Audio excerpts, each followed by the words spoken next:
영 말씀 보겠습니다. 고린도전서 7장 25절에서 40절까지입니다.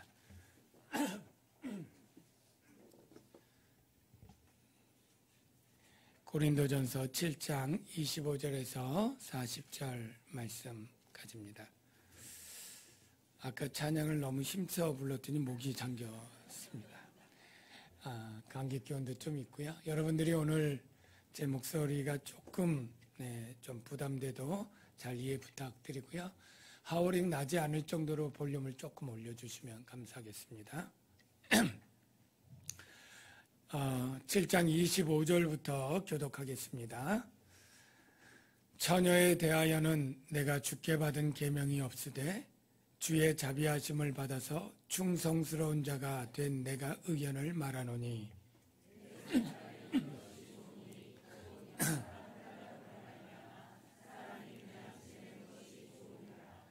네가 아내에게 매였느냐 노이기를 구하지 말며 아내에게서 노였느냐 아내를 구하지 말라.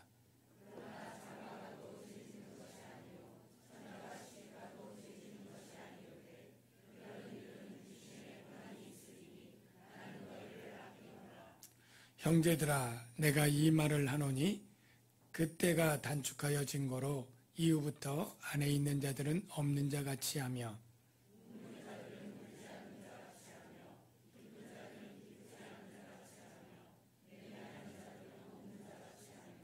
세상 물건을 쓰는 자들은 다 쓰지 못하는 자 같이 하라. 이 세상의 외형은 지나감이니라.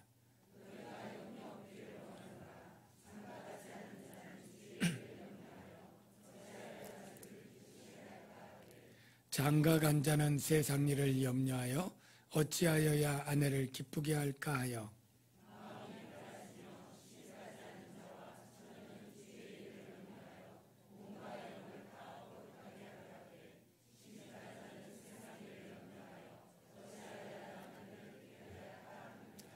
내가 이것을 말하면 너희의 유익을 위함이요 너희에게 올무를 놓으려 함이 아니니 오직 너희로 하여금 이치에 합당하게 하여 흐트러짐이 없이 주를 섬기게 하려 함이라.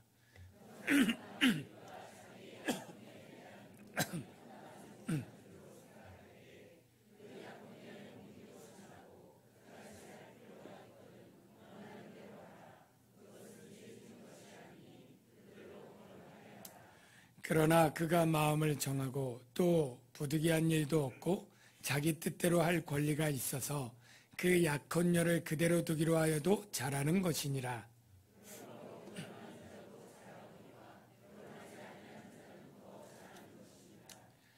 아내는 그 남편이 살아있는 동안에 매여 있다가 남편이 죽으면 자유로워 자기 뜻대로 시집갈 것이나 주 안에서만 할 것이니라.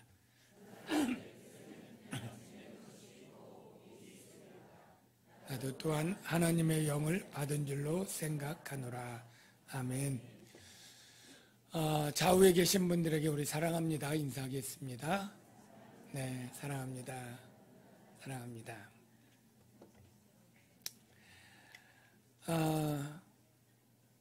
사도 바울이 고린도 교회에게 3주에 걸쳐서 결혼, 또 이혼, 재혼 이런 이야기를 하고 있는데요. 이 이야기는 고린도 교회가 질문을 해왔기 때문에 답변을 하고 있는 것입니다. 사도 바울이 고린도 교회를 개척한 사도이고 5년쯤 지나서 에베소에 있을 때 고린도 교회 성도들이 5년 신앙생활했으면 그렇게 많이 오랫동안 한 것이 아니기 때문에 여러 가지 모르는 게 많고 궁금한 게 많고 실제적인 문제에 대해서 잘 모르기 때문에 사도 바울에게 이전에 편지를 써서 보냈고 그 문제에 대한 답변들을 지금 해나가고 있는 것입니다. 그런데 이런 문제들에 대해서 질문할 때 그 질문했던 이유가 있는데 고린도 교회에 헬라 철학의 영향을 받은 거짓 가르침이 들어왔기 때문입니다.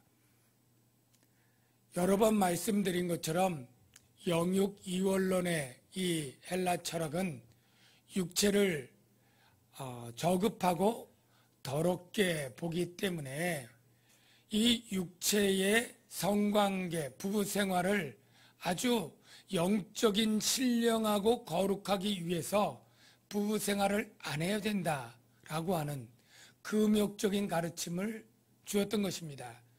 그래서 부부간에 같이 살지만 부부 생활을 안 하고 사는 그러한 가정 때문에 문제가 생기기도 하고, 또 믿지 않는 배우자와 사는 가정에게는 이 믿지 않는 배우와 육체적인 관계를 하면 믿는 사람도 더러워지기 때문에 빨리 이혼해라, 그렇게 가르치기도 하고, 그리고 그리스도인으로 사별하여 과부나 호레비가 된 사람에게는 다시 재혼하는 것은 죄니까 하지 말라라는 금욕적인 가르침들이 팽배하게 영향을 끼치고 있었습니다. 그래서 정말 그리스도인들은 부부 생활을 안 해야 되는지, 그리고 재혼은 절대 안 되는지, 불신 남편과 아내면 이혼을 해야 되는지, 그리고 어떤 것이 좋은지에 대해서 여러 가지 사안들을 구체적으로 질문한 것이고, 거기에 대해서 차근차근 대답을 해주는 가운데 오늘 본문은 바로 약혼녀, 약혼남에 관한 질문입니다. 본문의 처녀에 대하여는 그냥 미혼 여자가 아니라 약혼했지만 아직 결혼하지 않은 처녀를 본문 가운데 뜻하고 있습니다. 그래서 37절에 보면 약혼녀라는 이야기가 이 약혼한 가운데 있는 처녀와 또 총각에 관한 이야기인데, 이 금욕주의자들의 가르침이 이 육체적인 결혼과 육체적인 부부 생활을 죄악시하니까 이 참 결혼을 해야 되는 것인지 약속을 지켜야 되는 것인지 이런 고민에 빠졌을 것 아닙니까? 그래서 거기에 대해서 이제 약혼한 사람들에게 어떻게 할 것인가를 가르쳐 주는데, 사도 바울이 예수 그리스도의 복음을 앞만 살펴봐도 주님이 이 약혼자가 결혼을 할지 말지에 관해서 어떤 내용도 없는 거예요. 그래서 내가 주께 받은 계명이 없으되 이렇게 시작을 하면서 주의 자비하심을 받아서 충성스러운 자가 된 내가 의견을 말하노니, 사도 바울이 개인의 의견을 말하겠다라고 시작을 하는데, 사도 바울이 겸손하게 나는 그냥 충성스러운 자가 되었다라고 말하지만 마지막 40절에 보면 내가 또한 하나님의 영을 받은 줄로 생각하노라 라고 말하면서 이 말씀이 바로 성령에 감동된 말씀으로 권면을 하겠다라고 시작을 하는 것입니다. 그리고 그 시작의 내용이 26절에 시작이 되는데, 내 생각에는 이것이 좋으니 곧 임박한 환난으로 말미암아, 여기 임박한 환난으로 말미암아, 이게 중요한 문구인데요. 사람이 그냥 지내는 것이 좋으니라. 사람이 그냥 지내는 것이 좋다, 이 뜻은 혼인관계에 있어서 네가 아내에게 매였느냐 놓이기를 구하지 말며 아내에게서 놓였느냐 아내를 구하지 말라. 이게 바로 그 설명인데요. 만일 예수 그리스도를 믿었을 때 이미 아내에게 매인 남자 입장에서 결혼 관계라면 이혼하지 말고 그 상태를 계속 유지해라 라고 권면하고요.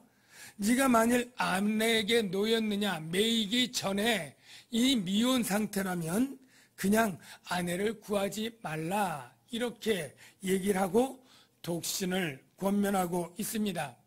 그러나 반드시 독신이 하나님의 뜻이고 율법이고 계명이고 독신을 어기는 것이 죄라고 하는 것이 아닙니다. 그러니까 지금 이 고린도 교회의 금욕주의자들에게 결론은 같지만, 결론은 그 금욕주의자들도 독신을 권하고 독신으로 살라고 말하지만 그들의 동기와 바울의 동기는 완전히 다릅니다.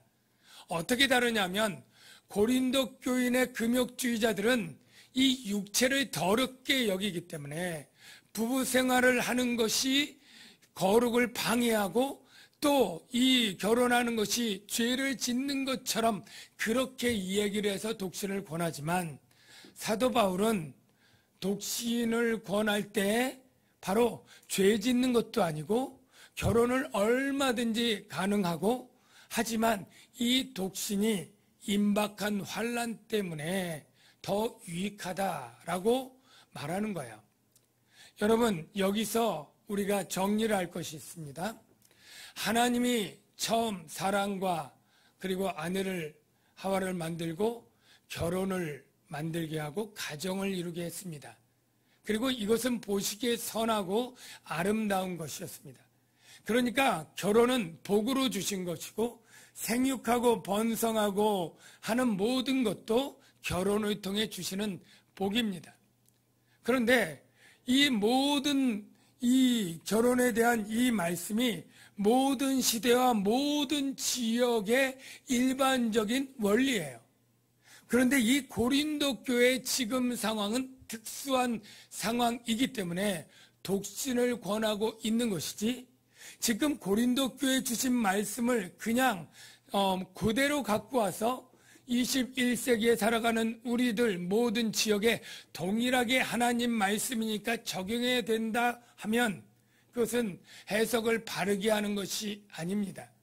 오히려 그때의 어떤 원리 때문에 이 말씀을 주었는지를 파악하고 그것에 방해가 되지 않는 가운데 오늘날 적용하는 것이 성경을 바르게 해석하고 적용하는 것인데요.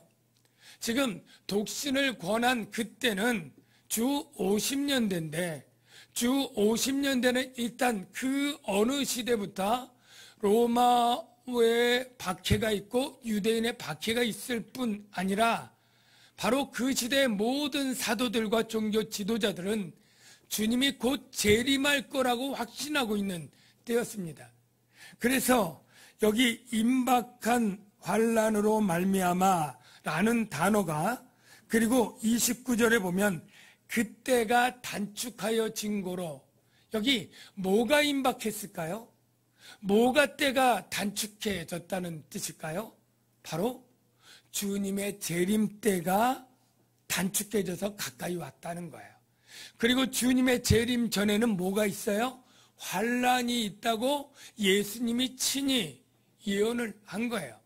그러니까 지금 모든 상황에 적용할 게 아니라 이렇게 임박한 환난이 있고 종말이 있고 그리고 이 세상 나라가 멸망하고 새하늘과 새 땅에 새로운 나라가 10년, 20년 안에 올 거라고 하는 그러한 믿음을 사도들 모두 가지고 있는 이때에 고린도 교회에 주신 말씀이다. 여러분이 요거를 분명히 정리하고 알아야 되는 거예요. 그러면 주님의 재림할 때 임박한 환난이 있다는 것은 어떻게 알 수 있느냐? 예수님이 직접 그것을 말씀해 주셨어요. 마태복음 24장 19절 이하를 볼까요? 예수님이 하신 말씀인데 그날에는 아이벤 자들과 젖먹이는 자들에게 화가 있으리로다. 너희가 도망하는 일이 겨울에나 안식이나 되지 않도록 기도하라. 자, 임박한 환난 가운데 왜 독신으로 있는 게 좋으냐라고 하는 사도 바울의 권면이 나왔느냐면 아이벤 자들과 젖먹이는 자들 다 기혼자예요? 미혼자예요? 다 결혼한 사람이죠. 여러분 전쟁이 나고 막 피난을 떠나야 되는데 젖먹이 안고 애 끌리고 이렇게 서너씩 데리고 도망하는 게 쉬울까요? 어려울까요? 예, 겨울에 피난 가고 도망하는 것이 쉬울까요? 어려울까요? 지금 그만큼 환난이 극심해서 차라리 그럴 때 가볍게 혼자 사는 것이 훨씬 낫다고 하는 그런 권면이 있는데요. 그만큼 환난이 크고 무섭다는 걸 강조하는 그런 표현인 것입니다. 이는 그때 자막 이어서 보여주세요. 이는 그때 큰 환란이 있겠습니다. 창세로부터 지금까지 이런 환란이 없었고 후에도 없으리라. 이게 예수님이 직접 제자들에게 가르친 말씀이에요. 자, 그러면 사도 바울이나 베드로나 이 말씀을 알까요? 모를까요? 너무나 정확하고 분명하게 아는 거죠. 그런데 주님이 속히 오리라 말씀하시고 떠났으니 그 속히가 나중 후에 가니까 주께서는 하루가 천년 같고 천년이 하루 같은 그것을 알게 되었지만 그 50년대까지만 해도 주님이 분명히 속히 오셨고 영광 중에 인자가 오실 것을 볼 자들도 있느니라. 이때 주님이 환난 끝에 재림할 거라고 다 믿고 있는 거예요. 그러니까 이 임박한 환난을 있을 때 이 결혼이라고 하는 것, 세상의 일이라는 것, 이게 곧 끝날 세상에 그렇게 절대적으로 중요한 일이 아니게 되는 거죠. 예. 그래서 세상 사람들과 사고행동이 그리스도인들은 달라지게 되는데 이 종말을 소망하고 믿는 자들에게 있어서는 일상적인 현세 일들의 그 중요성이 감소될 수밖에 없는 것입니다. 우리가 밥을 하고 빨래를 하고 음식을 만들고 그리고 집안 청소를 하고 하는 모든 것들이 다 의미 있고 가치 있는 일이지만 만일 타이타닉 호처럼 몰락하고 있는 그러한 배 위에서 그런 일들은 의미가 없는 일들이 되지 않겠습니까? 그러니까 사도 바울은 곧 이 세상 나라가 멸망하고 하나님의 나라가 올 거라고 믿는 가운데 굳이 지금 결혼한 사람들이 또 이혼을 하거나 미혼자들이 굳이 결혼하고 애를 낳고 살아가는 것, 이것들을 그렇게 궁극적인 목표로 삼고 절대화하지 말라라고 권면하는 것입니다. 이 권면은 그 당시에나 오늘날에나 동일하게 귀한 가르침이 되는 줄로 믿습니다. 여러분, 오늘날 세상 사람들이 하나님을 믿지 않고 세상 나라가 멸망하고 하나님 나라가 온다는 것을 믿지 않습니다. 그러니까 자연히 그들의 목표는 이 세상에 온통 모든 에너지를 쏟고 이 세상의 가치가 최고라고 인정할 수밖에 없습니다. 그래서 그 가치들을, 소중한 것들은 제각기 다르지만 보편적으로 돈을 추구하는 사람은 어떻게든지 사업을 하고 돈을 벌고 또 투자를 하고 또 벌고 돈을 쌓는 그것을 최고의 절대 가치로 따라가고 있습니다. 어떤 사람은 권세와 권력이 자신의 인생의 목표이기 때문에 어떻게든지 정치를 하고 그리고 자기의 정책을 성공하기 위해서 정말로 정말 요즘 정치에 보면 얼마나 힘들고 어렵게 그분들이 사는지를 또한 우리가 알 수 있지 않습니까? 그게 최고의 궁극적 목표인 거예요. 음악을 하는 사람은 거기에 성공하기 위해서, 또 예술을 하는 사람들, 연예인들은 인기와 명예를 얻기 위해서, 공부를 하는 사람은 최고의 학력과 이런 것들을 위해서 최고로 달려가는데 그것들이 이 세상이 전부이기 때문에 절대화되고 그리고 그것들을 푹 빠져서 얽매여서 살아갈 수밖에 없는 것입니다. 심지어는 그런 가치들이 우상화되는데, 우상이라고 하는 것은 신이죠. 그 돈이든 권세든 명예든 그런 것들이 바로 신이 나를 구원할 때 주는 것처럼 나를 행복하게 하고 안전하게 해줄 것, 이것이라고 믿는 거예요. 돈이 나를 안전하게 해주고 행복하게 할 것이다. 내가 가진 이 권세가 나를 안전하고 행복하게 하실 것이다. 곧 구원할 것이다. 이렇게 절대화가 되고 그것들을 우상화하면 나는 그 우상을 섬기는 노예가 되는 것이죠. 이게 세상 사람들이 생각을 하든 안 하든 그러한 방향으로 갈 때 그들은 세상 나라가 전부이니까 그럴 수밖에 없다 칩시다. 우리는 세상 나라가 멸망할 것이고 사라질 것이고 정말로 영구한 세상 나라 다음에 하나님의 나라가 있고 정말로 지고의 가치가 있는 영생과 하나님 나라의 삶이 있다는 걸 알면 우리는 세상 사람들처럼 사는 것과 다른 태도와 다른 방식이 되어야 되지 않겠습니까? 그런 것들을 다 부정하라는 것은 아니에요. 이제 돈도 벌지 말고 명예도 얻지 말고 권세도 버리고 다 나쁜 것처럼 하라는 것이 아니라 그것들을 하나님의 계명을 실천하고 선을 행하는 데 선용할지언정 그것에 너무 연연하여 푹 빠지거나 울고불고 하거나 그거에 매여서는 아니 된다는 것이죠. 세상 사람들처럼 그것에 몰두해서는 안 된다는 거야. 늘 사라지고 없어질 것이라고 하는 그러한 경각심을 늘 가지고 오는 세상을 소망하며 살아야 된다라고 말하고 있는 것입니다. 그 내용을 설명을 바로 29절부터 31절까지 5가지를 예를 드는데요. 형제들아, 29절 보십시오. 내가 이 말을 하노니 그때가 단축하여 진거로 때가 단축하니 세상 나라 멸망하고 하나님 나라 오겠죠.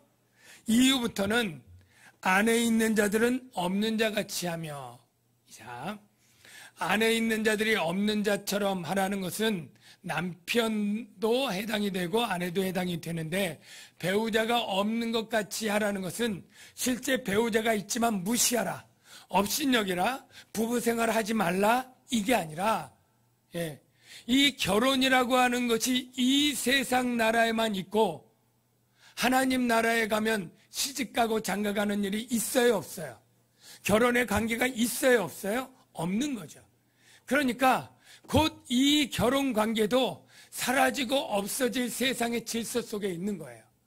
그러니까 이 결혼도 너무나 절대하고 너무나 궁극적 가치로 두어선 안 된다는 거예요. 그리고 우는 자들은 울지 않는 자 같이 하며 기쁜 자들은 기쁘지 않는 자 같이 하며 매매하는 자들은 없는 자 같이 하며 세상 물건을 쓰는 자들은 다 쓰지 못하는 자 같이 하라. 왜? 이 세상의 외형은 지나감이니라. 여러분, 이 세상이 다 지나간다, 이 말을 여러분 생각해 봅시다. 정말로 실제적으로 이 세상 나라가 멸망하고 지나가는 나라입니까? 네, 베드로가 아주 구체적으로 그것 설명해 놓았습니다. 베드로후서 3장 10절 확인해 볼게요. 베드로가 말하길 주의 날이 도둑같이 오리니 그날에는 하늘이 큰 소리로 떠나가고 물질이 뜨거운 불에 풀어지고 땅과 그 중에 있는 모든 일이 드러나리로다. 이 모든 것이 이렇게 부러지리니 너희는 어떠한 사람이 되어야 마땅하냐? 그리스도인의 삶은 달라야 된다는 거죠.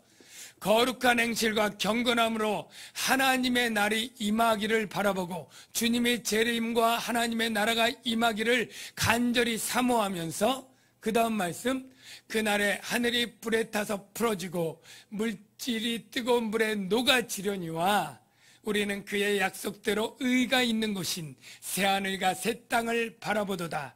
이 세상 불에 타고 풀어지고 사라질 때에 우리에겐 영원한 새하늘과 새 땅을 소망하면서 살아가기 때문에 이 세상의 기쁜 일, 슬픈 일에 너무 울고 불고 매달리지 않는다는 거예요. 여러분, 여기 우는 자들은 울지 않는 자 같이 하며 기쁜 자들은 기쁘지 않는 자 같이 하며, 우리가 기쁨을 부인하거나 슬픔을 부인하지 않아요. 주님은 우리가 기뻐하는 자로 함께 기뻐하고 우는 자들과 함께 울라라는 말씀도 주셔요. 그렇게 하지만 그 모든 것들도 그렇게 절대적인 가치로 두어선 안 된다는 거예요. 요즘 보니까 언제 우리가 살면서 웃고 즐거워합니까?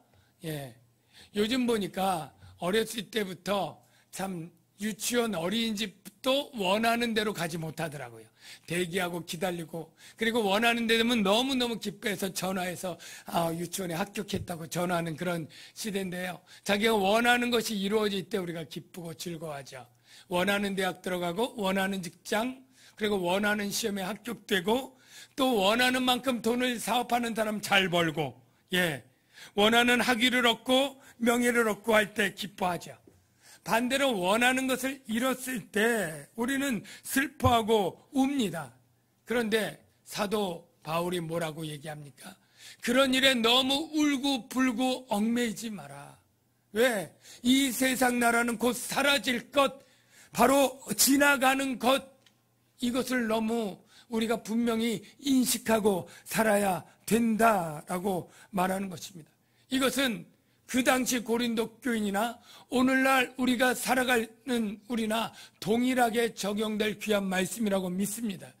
왜냐하면 내일 일도 우리가 알지 못하고 내일 우리가 죽어도 이 모든 것이 적용이 되고 내일 주님이 재림해도 오늘까지 쌓았던 모든 것이 소용없다는 것 여러분 아시지 않습니까? 그래서 우리는 세상의 외형은 지나감이라 이 신앙은 고린도 교인과 동일하게 우리도 가져야 될 줄로 믿습니다. 여러분, 유명한 시 중에 이런 시가 있는데 여러분 중에 많은 분들이 이미 알고 있으리라 생각이 되는데 This too shall pass away. 이것 또한 지나가리라. 그렇게 번역된 이 시가 있습니다. 이 시는 목사의 딸이고 찬송 작사가인 렌터 윌슨 스미스라고 하는 사람, 지금은 작곡한 지 80년이 넘었습니다만 좀 오래된 시가 바로 이 또한 지나가리라 라고 하는 시인데요. 여기 있는 내용과 연관된 내용을 주고 우리에게 감명을 주기 때문에 잠깐 소개하려고 하는데 네 단락 네 연을 다 소개하면 길고 대표로 1년과 4연을 잠깐 소개하도록 하겠습니다. 자막을 한번 보여주실까요? 가장 소중한 것들을 목전에서 영원히 휩쓸어 갈 때, 앞절이 없었나요? 앞절, 여기서부터입니다. 엄청난 슬픔, 큰 슬픔이 거센 강물처럼 평화를 진멸하는 힘으로 그대의 삶을 관통하며 흘러 가장 소중한 것들을 목전에서 영원히 휩쓸어 갈 때, 여러분 가장 소중한 것 무엇일까요? 돈일까요? 명예일까요? 권세? 아니면 사랑하는 가족일까요? 자신의 생명일까요? 어쨌든 그러한 것들을 영원히 휩쓸어 갈 때 힘겨운 순간마다 그대 가슴에 이를지니 스스로 속으로 말하는 거죠. 이 또한 지나가리라. 그리고 마지막 연 반대입니다. 진지한 노고가 그대에게 명성과 영광을 가져다 주고 기쁘고 웃을 일이죠. 지상의 모든 고귀한 자들이 그대에게 미소 지을 때 명예와 영광을 받을 때입니다. 인생의 유고하고 웅대한 이야기도 잠시 머무는 세상이고 세상의 찰나를 채울 뿐임을 기억할지니 이 또한 지나가리라. 어떻게 보면 신앙인으로서 이 경구를 우리가 잊어서는 안 될 것이다 이렇게 생각을 합니다. 물론 이 시의 유래는 유대 경전 주석서 미드라시에 있다고 하는 설이 있는데 어느 훌륭한 왕 다윗왕이라고 하는 말도 있고요. 그 사람이 반지 세공업자에게 불러서 반지를 만들어 달라고 부탁을 하고 거기에 중요한 경구를 하나 새겨달라기를 요청했는데 내가 잘되고 번영하고 영광을 누릴 때도 교만하고 자만하지 않을 수 있고 내가 굉장히 시련과 어려움 속에서도 낭망하고 좌절하지 않을 수 있는 말씀을 좀 거기다 적어달라고 부탁을 했을 때 그 세공업자가 여러 현자들에게 물어서 바로 이 말씀, 이 또한 지나가리라 라는 말씀을 넣었다고 합니다. 맞습니다. 여러분 모두 이 세상을 살 때 기쁜 일을 당하고 슬픈 일도 당할 거예요. 좋은 일도 맞이하고 나쁜 일도 생길 거예요. 그래서 울고 불고 힘들어하지만 그 어떤 일도 다 지나가고 흘러간다는 이 사실은 틀림없는 진리인 것입니다. 따라서 특별히 이 세상 나라가 지나가고 하나님 나라가 올 소망을 가지고 살아가는 그리스도인들은 세상 사람들과 달리 그러한 일에 얽매여서 울고불고 살아가는 것이 아니라, 그것들을 지고한 가치로 최선을 향해 달려갈 것이 아니라 오히려 한 걸음 뒤에 떨어져서 평안을 누리는 가운데 그것들이 주어지면 주를 위하여 사랑하기 위해서 도구로 사용하고, 그것들이 없어질지라도 하늘에 참된 것, 영원한 것을 소망하면서 그렇게 지낼 수 있는 그런 은혜가 있기를 주의 이름으로 축원합니다. 사도 바울이 독신을 권하는 두 번째 이유는 독신으로 살 때 유익이 있는데, 어떤 유익이 있느냐면 바로 32절부터 설명을 하는데요. 그 내용을 먼저 보겠습니다. 32절에 독신의 유익이 무엇이냐면, 너희가 염려 없기를 원하노라. 결혼을 하면 많은 염려가 생긴다는 것을 얘기하고 있는데, 어떤 이야기일까요? 장가가지 않는 자는 주의 일을 염려하여 어찌하여 주를 기쁘시게 할까 하되, 장가간 자는 세상 일을 염려하여 어찌하여 아내를 기쁘게 할까 하여. 아내뿐이겠습니까? 자녀들 기쁘게 해야죠. 저같이 시댁 다 기쁘게 해야죠. 이런 염려들이 많다는 거예요. 그래서 마음이 갈라진다는 거예요. 또 시집가지 않은 자와 처녀는 주의 일을 염려하여 몸과 영을 다 거룩하게 하려 하되, 시집간 자는 세상 일을 염려하여 어찌하여야 남편을 기쁘게 할까 하느니라 라고 말하고 있습니다. 자, 한마디로 말해서 독신의 유익은 바로 주님을 위하여 염려할 것들을 분산되지 않고 집중해서 주의 일만을 염려하며 주의 일을 감당할 수 있는 그러한 장점이 있다는 거예요. 그런데 이것도 율법적으로 반드시 그러라 라는 것이 아니고요. 바로 결혼해도 좋다, 이런 얘기를 합니다. 36절을 보십시오. 그러므로 만일 누가 자기의 약혼녀에 대한 행동이 합당하지 못한 줄로 생각할 때 그 약혼녀의 홍기도 지나고 그같이 할 필요가 있거든 원하는 대로 하라. 그것은 죄 짓는 것이 아니니 그들로 결혼하게 하라. 그것이 마음에 거리고 약혼을 했는데 약속을 지켜야지 하고 결혼을 굳이 한다고 하면 그렇게 하라는 거예요. 그러나 그가 마음을 정하고 또 부득이한 일도 없고 그가 자기 뜻대로 할 권리가 있어서 그 약혼녀를 그대로 두기로 하여도 잘하는 것이니라. 즉, 내가 성적 절제 은사도 있고 서로 그런 뜻도 합의가 되어서 그냥 결혼하지 않고 서로 미혼으로 지내는 것, 그 결정을 해도 잘하는 것이다. 그래서 38절, 결혼하는 자도 잘하는 것.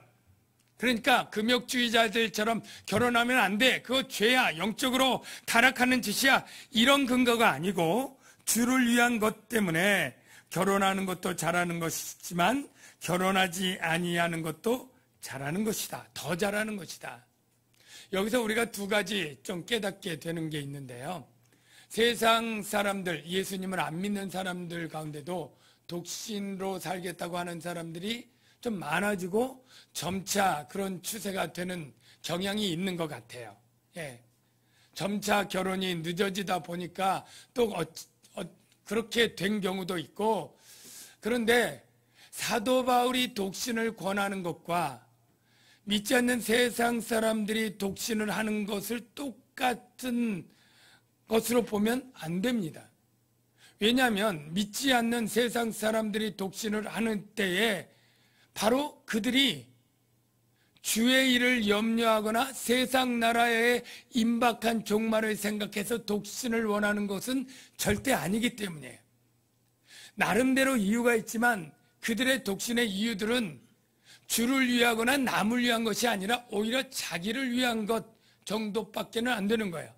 내가 결혼해서 참 배우자에게 얽매이고 자녀들 낳아서 교육비 내야 되고 뼈 빠지게 일을 하고 고생하고 자녀들 키우는 게 힘들어서 그 부담과 책임에서 자유롭고 나 혼자 사는 게 좋겠다는 그런 주의라면 여기에 해당되는 것은 아닙니다. 그러니까 그런 독신주의를 사도 바울이 인정하고 권하는 것이 아니다라는 것을 먼저 아시고요. 두 번째, 그리스도인들 가운데 독신으로 계시는 분들이 있죠. 예를 들면 뭐 캐톨릭 신부나 수녀도 있고, 그리스도인으로서 주를 위해 헌신한 사람들 가운데 독신으로 있는 사람이 있을 때, 우리가 편견과 선입견으로 쉽게 생각했던 것, 쉽게 말했던 것이 참으로 후회되고 조심해야 된다는 것을 깨닫습니다. 때로는 캐톨릭의 신부들이나 수녀들을 생각할 때 이런 생각들을 하기도 해요. 아, 결혼도 안 해보고 어떻게 결혼한 부부들을 목회적으로 상담할 수 있나? 자녀도 안 낳아보고 안 키워보고 자녀들을 어떻게 성당에서는 애들 교육 어떻게 신부가 가르칠 수 있나? 실제 경험해 보지 않고 어떻게 잘할 수 있겠어? 이런 식으로 쉽게 부정적으로 말했던 것도 참 상가되고요. 또 하나, 그리스도인으로서 주를 위해 헌신하는 사람들에게 참 복을 받지 못한 것처럼 생각하거나, 또는 눈이 너무 높아가지고 그냥 뭐 그랬다는 식으로 생각하거나, 이렇게 할 때 당사자들과 또 가족들에게는 굉장한 또 마음의 아픔과 상처가 될 수 있다는 것 우리가 염두에 두고요. 어떻게 보면 사도 바울은 주를 위하여 내가 가족을 먹여 살리고, 뭐 선교사님이나 목사님도 마찬가지겠죠. 가족을 먹여 살리고 가족들을 기쁘게 하기 위해 들어갈 많은 돈과 마음과 에너지와 시간을 온전히 이제 때가 얼마 남지 않은, 주님의 재림의 때가 얼마 남지 않는 이 말세지 말에 온전히 주님을 위해 헌신하겠다라는 마음으로 독신을 하고 나간다면, 우리는 그 마음과 그 의도를 철저히 존중해주고 인정해주고 격려해 주어야 된다라는 것을 깨닫게 됩니다. 이제 사도 바울은 마지막으로 사별한 과부와 호라비의 재혼에 대해서 대답함으로 모든 질문에 대답을 하는데요. 39절 40절을 봅시다. 아내는 그 남편이 살아있는 동안에 매여 있다가 남편이 죽으면 금욕주의자들, 그 사람들은 절대로 결혼해서는 안 된다라고 했지만, 사도 바울은 자유로 자기 뜻대로 시집갈 수 있다. 자유로 시집갈 수 있다. 단 주 안에서만 할 것이다. 즉 믿는 자들과만 재혼을 허락했습니다. 그런데 이 결혼할, 재혼하고 싶어서 사랑하는 사이인데 아직 예수님을 안 믿는 배우자가 있을 거 아니에요? 이럴 때는 어떻게 할 것인가 라고 추측해 볼 때, 앞부분의 내용을 따라 보면 이 배우자가 결혼하기를 기뻐하고, 그리고 내 신앙과 이것을 따라서 그리스도를 믿기로 마음에 결정을 해주면 그것도 허락해 주는 것으로 사도 바울이 답변을 할 것이다 라고 그렇게 신학자들이 봅니다. 그러나 내 뜻에는 그냥 지내는 것이 더욱 복이 있으려다. 임박한 종말을 앞둔 그러한 또 조언으로 그냥 지내고 주를 위하여 섬기는 것이 더 좋다, 이렇게 얘기를 하는데요. 늘 두 가지 조건이 있어야 됩니다. 성적 절제의 은사가 있어야 돼요. 왜냐면 그거 없으면 뭐 신부나 수녀라도 나중에 불륜과 음란으로 문제가 생기는 일이 있지 않습니까? 그러니까 성적 절제의 은사가 있어서 이 순결을 지킬 수 있어야 되고요. 두 번째, 독신이 나의 이기적인 욕망이 아니라 주님을 위하고 주의를 감당하기 위한 독신, 이것이면 참 아름답고 선한 것으로 그렇게 이야기를 합니다. 이제 3주간의 이 사도 바울이 질문에 대한 답변이 마쳤는데요. 어떤 분들은 여기까지 한 다음에, 아니 뭐 복음서에 이렇게 어떻게 보면 죄와 사망에 대한 구원에 관한 이야기가 아니라 복음의 핵심이 아닌 이런 살아가는 문제에 관한 이런 얘기들이 이렇게 성경에 있는 줄 몰랐다, 이런 게 꼭 있어야 되냐, 이런 생각을 하는 분들도 없잖아 있을 수 있습니다. 여러분, 복음이라고 하는 것은 무엇이냐면 바로 우리가 죄로 인해서 얽매이고 비진리의 고통 가운데, 무질서 가운데 사는 것을 주님이 완전히 회복시키고 자유케 하는 것이 복음입니다. 물론 죄와 사망, 사단의 종인 것을 거기서 얽매여서 풀어내는 것도 복음의 일이지만, 죄로 말미암아 거짓된 진리, 즉 헬라 철학이나 영육 이혼론이나 이런 것 때문에 결혼해서 이혼을 해야 되고 재혼을 그것 때문에 안 하고 그리고 이렇게 부부 생활을 안 하고 이런 것들은 비진리로 말미암아 얽매이고 종되어서 고통하는 삶을 살아가는 것이때, 하나님의 진리는 우리의 삶의 구석구석 모든 부분에서도 진리가 말미암아 하나님의 창조의 아름다운 질서를 회복하고 사람을 자유롭고 행복하고 평안하게 만드는 것이 복음의 능력인 줄로 믿습니다. 그래서 우리의 모든 삶에서 복음은 효력 있고 효과 있게 우리를 잘못된 거짓된 사상과 죄에서 벗어나게 하는 것인데, 여러분들이 하나님의 말씀을 복음을 듣고 이 세상의 죄악 가운데 잘못된 사상 가운데 얽매였던 것에서 풀어지고 자유를 얻으며 참된 행복한 삶을 살아가는 여러분들이 되시길 주의 이름으로 축원합니다. 이 시간에 잠깐 기도합니다. 하나님 아버지, 오늘 말씀을 통해 많은 것 깨닫게 해주신 것 감사합니다.